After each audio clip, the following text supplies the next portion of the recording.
Different గాయ్తో చాలా Yeah, promotion yeah, strategies చాలా చాలా చేశారు. అవును నిజంగా అంటే ఇన్‌స్టాగ్రామ్‌లో ఎక్కడ చూసినా ఈ వీడియోస్ కనబడుతున్నాయి. Yeah. సో అంటే అంటారు కదా చాలా మంది అంటే సపోర్ట్ చేయరు అని అంటారు. మీకు అంటే ఇదంతా కూడా ఎలా తీసుకుంటారు యాక్చువల్‌గా ఇంత ప్రమోషన్ స్ట్రాటజీస్ చేశారు కదా? Yeah. ఆడియన్స్ మీరు చేసిన కన్నా ఎక్కువ ఆడియన్స్ వచ్చారా? ఎలా ఉంది యాక్చువల్‌గా? ఆడియన్స్ అంటే ఇప్పుడు ఎంతైతే ఆడియన్స్ వస్తున్నారో డెఫినెట్లీ కొంతమంది ట్రైలర్ చూసి రావచ్చు, కొంతమంది ప్రమోషన్స్ చూసి రావచ్చు, కొంతమంది అరే ఇంత ప్రమోట్ చేస్తున్నాడు ఏముంటుంది అని రావచ్చు. నేను చేసిందంత వచ్చారా, చేసిన దానికన్నా ఎక్కువ ఇంతకన్నా ఎక్కువ వచ్చి ఉండొచ్చా నాకు తెలియదు, కానీ చేసి ఉండకపోతే మాత్రం ఇంత కూడా వచ్చేవారు కాదు, అదైతే తెలుసు.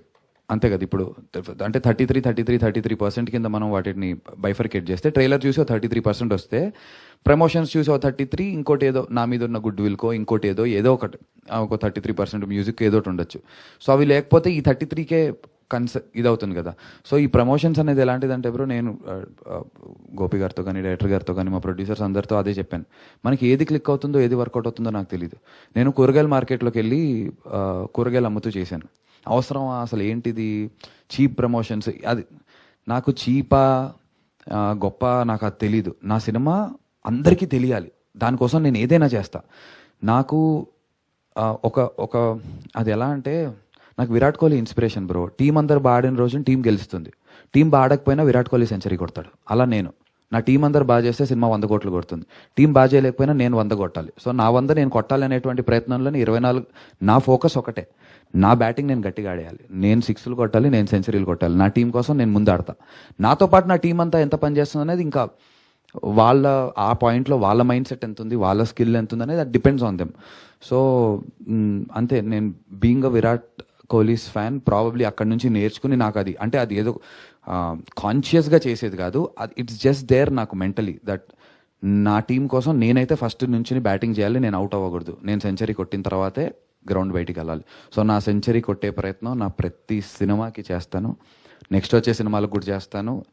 నేను సినిమాల్లో యాక్ట్ చేసినంత వరకు నేను అదైతే నా సెంచరీలు నేను కొడుతూనే ఉంటాను బ్రో. కొన్నిసార్లు డక్అవుట్లు అవ్వచ్చు, కొన్నిసార్లు సెంచరీలు రావచ్చు, నా ప్రయత్నంలో మాత్రం విఫలం ఉండదు, అదైతే ఐ కెన్ 100% అష్యూర్. యా నందు గారు బ్రో. సో అంటే ఇప్పుడు మీరు సెలెక్ట్ చేసుకునే స్క్రిప్ట్స్ కావచ్చు, లేకపోతే మీకు పడుతున్న రెస్పాన్స్ కావచ్చు, చాలా మంచి రెస్పాన్స్ వస్తుంది. Thank you. చాలా మంచి కాంటెంట్ చేస్తాడు నందు అని. Thank you.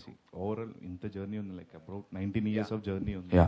సో ఇప్పుడు నందు గారు సెలెక్ట్ చేసుకునే స్క్రిప్ట్స్లో ఏమైనా చేంజెస్ వచ్చాయా? లైక్ వచ్చాయి. స్టేట్ ఆఫ్ మైండ్ కావచ్చు, లేకపోతే ఐడియాలజీస్ వచ్చింది బ్రో. వెరీ ఆనెస్ట్లీ చెప్పాలంటే నెక్స్ట్ కమిట్ అయినటువంటి 4 ఫిల్మ్స్ ప్రాపర్గా కమిట్ అయి ఉన్నాను. ఆ 4 ఫిల్మ్స్ అన్నీ UBA సర్టిఫికేట్లవే చేస్తున్నాను.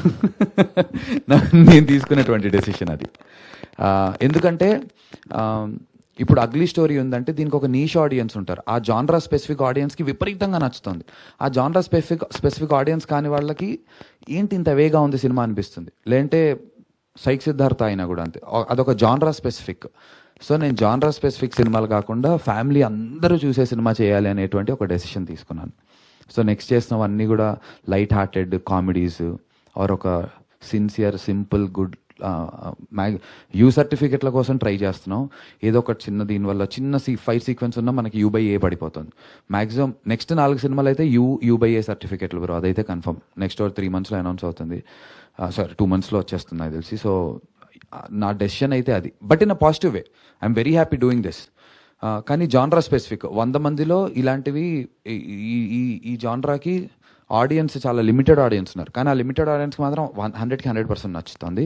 బట్ ఆ లిమిటెడ్ ఆడియన్స్ కోసం కాకుండా అందరి కోసం చేయాలని అనిపిస్తోంది. Thank you so much my bro, thank you. Hi sir. Hi bro. First of all congrats bro. Thank you bro. 2006లో వచ్చింది మీరు ఇండస్ట్రీకి, వచ్చి 20 సంవత్సరాలు అయింది. కరెక్ట్. అప్పట్లో 100%లో కొంచెం అందరికీ బాగా తెలిసారు. అవును. తర్వాత సినిమాలు తీశారు, మంచి సక్సెస్ రాకపోయినా నిలబడ్డారు ఇండస్ట్రీలో. కానీ ఈ సినిమాతో మీకు మంచి పేరు వచ్చింది. Thank you. మీరు 20 సంవత్సరాలు పడిన కష్టానికి ఇదే ఫలితం. ఎందుకంటే ఈ క్యారెక్టర్ అసలు మీరు ఎంచుకోవడమే ఒక గుడ్ క్యారెక్టర్. ఇంకోటి ఏంటంటే ఈ సక్సెస్ తర్వాత అప్పట్లో మీ రిలేషన్లో కానీ లేదా మీ వైఫ్ వాళ్ళకి కానీ చాలామంది చెప్పుకుంటారు, ఇండస్ట్రీలో ఎన్నో సంవత్సరాల నుంచి ఉన్నారు నందు గారు, ఆయన సక్సెస్ అవ్వలేకపోయారు అన్నోళ్ళకి ఇది ఒక సమాధానం అని చెప్పుకోవచ్చా?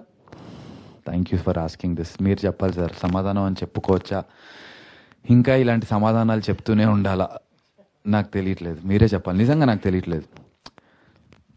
జెన్యున్గా చెప్పండి, పేర్లు రాయకండి. నేను పేపర్లు ఇచ్చి వెళ్తా. నందు యాక్టింగ్కి మీరు 10కి ఎన్ని మార్క్స్ వేస్తారని వేద్దాం.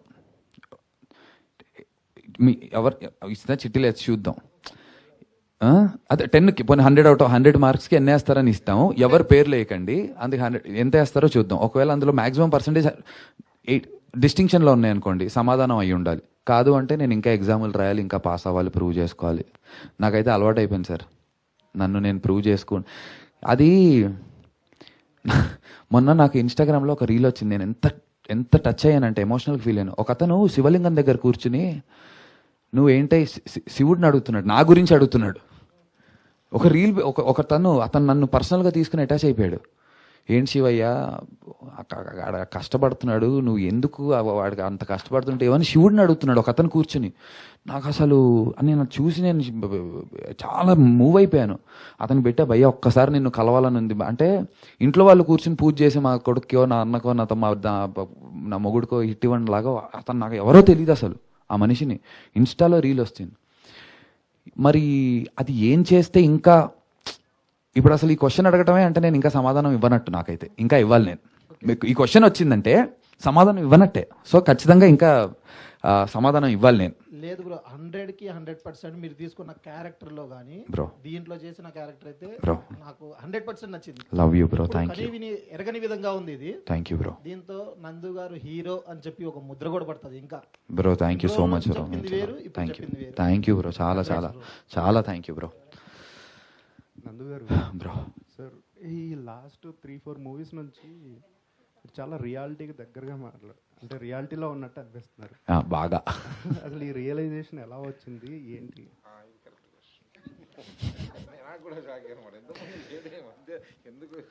నేను చెప్పనా సార్, సామెత చండాలంగా ఉంటుంది కానీ సామెతలు వద్దులే. సో అది సామెత వద్దన్నారు. సో బేసికల్గా నేను బయట ఇలా మాట్లాడతాను, ఎక్స్ట్రోవర్ట్లా కనిపిస్తుంటాను. యాక్చువల్గా నేను నాకు నా వర్క్ నేను చేసుకోవడం. మీరు చూస్తే నాకు ఇండస్ట్రీలో ఫ్రెండ్స్ కూడా, నేను ఫ్రెండ్స్ వాళ్ళు పిలుస్తూ ఉంటారు పాపం. కానీ నాకు ఏదో ఒక బిడియం, మొహమాటం. నాకు తెలిసిన వాళ్ళే. ఇప్పుడు ఈయననే నేను కలిసి నాకు ఎప్పటి నుంచో తెలుసు. నేను 2 years బ్యాక్ ఎప్పుడో వెళ్ళా మంచి సినిమా అంటే. నేను వెళ్ళి ఇప్పుడు సుకుమార్ గారు ఉన్నారు, 100% లవ్ నాకు హిట్ ఇచ్చారు కదా. ఐ మీన్ నాకు ఇవ్వటం అంటే ఆ సినిమాలో నాకు మంచి రోల్ ఇచ్చారు కదా, అది హిట్ అయింది కదా. ఆ సినిమా అయిన తర్వాత నేను సుకుమార్ గారిని కలవడానికి ఒక 7-8 ఏళ్ళు నేను కలవలేదు. కలిస్తే ఏమన్నా ఫీల్ అవుతారేమో, ఏంటి వీడు ఊరికే దొబ్బుతున్నాడు అని ఏమన్నా ఆయన అనుకుంటారేమో.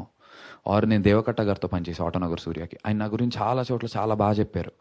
ఆయన ఏదైనా సినిమాలు చేస్తుంటే వెళ్ళి సార్ ఏంటి నాకు అవతల వాళ్ళు ఏమన్నా అనుకుంటారా నా గురించి, తప్పుగా తీసుకుంటారేమో అని బిడియానికి భయానికి.